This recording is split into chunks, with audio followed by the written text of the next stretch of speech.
Tonight's top story: should Fargo taxpayers pay roughly $75,000 so Fargo City employees can get a paid holiday on Martin Luther King Jr. Day? Good evening and welcome to 630 Point of View. I'm Chris Berg. As always, thanks so much for joining us. All right, last night the Fargo City Commission had a vote. It tied 2-2 about whether or not Fargo City employees should get a paid holiday on MLK Day. Mayor Tim Mahoney and Commissioner Mike Williams voted for it, while Commissioners Tony Gehrig and Dave Pepcorn voted against it. Commissioner Melissa Sobolek was not present, and if her past votes are any indication of her future votes, she will more than likely be voting for this when it comes back up for a vote in the future, thus passing this whole situation. Now, to give you some context, the City and Fargo employees have 10 paid holidays. This includes their flex day. And just a little bit of comparison here, in West Fargo, city employees get 11 paid holidays, and that includes their 2 flex days. Now, the cost of a paid holiday to you and I, the Fargo taxpayers, roughly $75,000, give or take a little bit. So assuming you can show how you're going to pay for the $75,000 without raising anybody's taxes, I think you could make a very legitimate argument either way about whether Fargo City employees should get a paid day off or not for MLK Day. Now, the reason some people are not happy with Mayor Mahoney's MLK Day proposal, outside of any potential cost, is largely due to because it seems to some people reek of politics rather than good policy. Let me give an example of what Mayor Mahoney proposed in his plan, as he cited a variety of reasons, which included racial tensions around the nation. Also, he did mention the Black Lives Matter movement, which is the same movement in Minneapolis just this past August, which was chanting this. Blanket, fry like bacon, pigs in a blanket, fry like bacon, pigs in a blanket, fry like bacon, pigs in a blanket, fry like bacon, pigs in a blanket. In case you can't understand, it was pigs in a blanket, fry them like bacon, obviously referring to the police. Now, Commissioner Gehrig responded to Mayor Mahoney's proposal by stating the following: what we're talking about here today has nothing to do with Martin Luther King Jr. or remembering a great man. This is about politics, and I'm not going to be a part of it. Now, to be fair to Mayor Mahoney, he also stated in some of his reasons why he wanted to do this was child care issues for city employees. Since MLK Day is a federal and state holiday, kids obviously have the day off from school, and Mayor Mahoney was suggesting that this could cause some issues for some parents. Commissioner Gehrig said, hey, this is a perfect time where city employees can obviously use their flex day. One last thing, a local media outlet took an online small sample poll asking you, should MLK Jr. Day be a paid holiday for Fargo City employees? You can see here 76% of you said no, while 24% of you said yes. And with us tonight to discuss this and much more is Fargo Mayor Mr. Tim Mahoney. Thanks for being here, sir. Welcome. Merry Christmas. Happy New Year to you. First off, your thoughts on that poll. 76% of the people saying no thanks. Well, basically what happened is I wasn't sure the commission understood the resolution that we did December 7th. So on December 7th, we did resolve to recognize Martin Luther King Day. And I think for a lot of the commissioners, we thought that also involved being a paid holiday. And we went back to that and realized that's what they did not do. It was a 5-0 vote. They all voted for it. Thought, well, they want this to go forward. We went back and I talked to our finance committee and talked to some other people about it. Part of the problem we're having, just as you put up on the screen, West Fargo has one more holiday than us. And recently we've talked about police and hiring police. And as you know, that's been a really difficult task for us. And we really do want to be able to have a full force in our community with the different things that we're facing. And one of the reasons cited by two policemen who we trained in our police academy for not joining the Fargo Police Force was our benefits and our pay scale. And what I'm a little bit alarmed about is, prior to what I wanted to discussion last night, is we do have to look at our employees closely. When you look at a flood fight, and when you look at the things that need to be done 24/7, our employees do it for you. Our employees keep up and do all the things they're supposed to do. But they struggle with the same thing you do. If there's a federal holiday and people are off, their children are out of school, they have to scramble to take care of those children. I think that if you're now going to honor Martin Luther King Day, you should take second step as well and give him a paid holiday. If you truly want to honor that man and honor Martin Luther King and look at the nation and what's going on in the nation, and you talk about it all the time. You talk about the police issues we're having, Ferguson we're having, the different issues we're having throughout the world.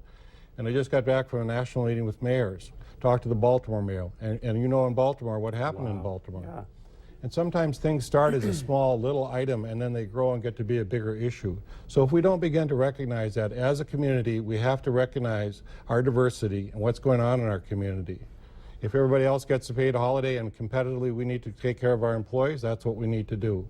I think it's the right thing to do for our employees. Our employees did not get a large raise. Sanford, as you know, had a 3% raise in the community.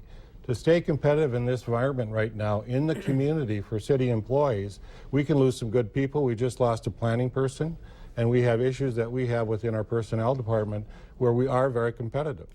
This is partially being competitive with the market as well as recognizing our employees. I want to get to the pay part in a second, but I do want to talk about this as well. You've mentioned obviously the police now several times. I think Chief Todd, you've chosen him now as our permanent chief of police. He's done a great job. Do you stand by your comments to invoke Black Lives Matter? Seeing that they're out there saying, hey, pigs in a blanket, fry 'em like bacon, making those kind of comments. Do you stand by your comments saying, hey, we should invoke Black Lives Matter in this conversation? Our police done a great job in that. And I think part of what you see in our community is because of Dave Todd and his men, they went national or viral playing basketball. So they were on a training exercise one day, and some kids were playing basketball. Our chief went out and started playing basketball. When we talked to the Boston mayor and we talked to the Boston chief of police, it's very important to have your police force engaged in your community. It's very important that the police stand out as community policemen. And I agree with you. I'm all for blue. That's why I'm asking you. When you hear a comment like that, do you stand by your comments by invoking Black Lives Matter in this conversation? In my opinion, I'm not going to speak for Chief Todd, but I think he'd be offended by this, seeing what these people are out there saying. Well, he could be offended by that. I think that we have some discourse that's going on in the country, as you know. And the Black Lives Matter has had some issues in how they have demonstrated their concerns. But the reality is you have to pay attention to some of that rhetoric because you have to pay attention in your community, how you manage the community you are in, and how everybody treats each other. So I'm hearing you say, yes, I stand by my comments of Black Lives Matter. Black lives do matter, yes they do. I agree with that. I just want to see if you invoke, obviously, I think most people go, hey, when I hear that, I see these kind of demonstrations, and I don't think many people stand behind pigs in a blanket, fry 'em like bacon. Let's move on to this. You've been mentioning pay several times now, saying, hey, Chris, this is very important. My question to you then, in context, would be, do you support what Governor Dalrymple did by paying out bonuses in order to retain good employees? We don't have that system within our system in the city of Fargo. We don't have a bonus payment. I have a lot of my directors that come into us with great ideas that actually bring more revenue. And I'll give you an example. When we do the West Fargo, that increases the volume that we bring in through the water department. Should I bonus the director who did that for me? I mean, if you were in private practice or private industry, that's what you'd do. Yeah. Bruce Grubb isn't bonused for that. We don't bonus our employees in any way. They get, if they work hard in a flood fight, they get overtime pay. Right. And I agree with you. I mean, you see the study from the Commerce. Clearly, pay is not what it needs to be in our community. A couple more items I want to get to is this. Many people are saying that your comments last night about what's happening nationally, again, the Black Lives Matter, was purely political, because I think a lot of people see you as leaning towards the left. Was there any part of your comments that were politically motivated? I just attended the mosque on Sunday, and I had a good turnout of people in our community.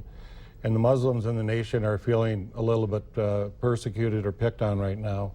And it was wonderful to see the city of Fargo. What happens in the city of Fargo is we embrace culture, we embrace people. All I'm saying is we have to be aware nationally of what's going on. We are a melting pot in this community. We have a lot of people moving into our community. We have a lot of people that enjoy our community. They find it embracing, and we have to respect one another. So whatever will bring respect between the different people in our community, that's important. Because you also, when you talk to the Boston Police Commissioner, one of the things he talks about is if you can't get so people get along, you are going to have discord and problems, and you're going to have more troubles with crime and different issues that come about because of that. Well, we're running out of time, but a couple quick things quickly. Would you support then upgrading the software in the city so we can actually monitor crimes based on ethnicity and things of that nature? That's kind of a trick question, Chris. What I would like to do is whatever Chief Todd needs for intelligent policing, that's what I would back. Great. And last thing is, I know we mentioned about how this could roughly cost $75,000. If we were to do this and give them a paid day off, how do you intend to pay for that? I actually have some money in the budget. We could do that. We didn't get through the discussion on that. When I look at midterm right now where we sit, we had some increased revenue that came in, and that could be offset by that. And quickly, I want to also mention this. Unfortunately, we're not going to have time to get to it, but Mayor Mahoney brought these in. If there's any chance we can get a close-up on this, I just think this is fantastic. Or Mayor Mahoney want to show, but it says, this is not flood protection, and this is not a bag of money, correct? That is not. That's sad. This is a sandbag. So, Congressional delegation was here today, and we got some good language in the bill. We're looking for some federal money for the diversion. Merry Christmas again. Thank you so much for being here. I appreciate it. It was on short notice. So, hey, stay with us. We all know that Donald Trump has had some interesting comments. The one about banning Muslims. Is that constitutional or not? Very special guest will join us to talk about that. And as always, love to have you join our conversation. Should the people of Fargo get a paid day off for MLK Day? Text us, email us. We'll be right back.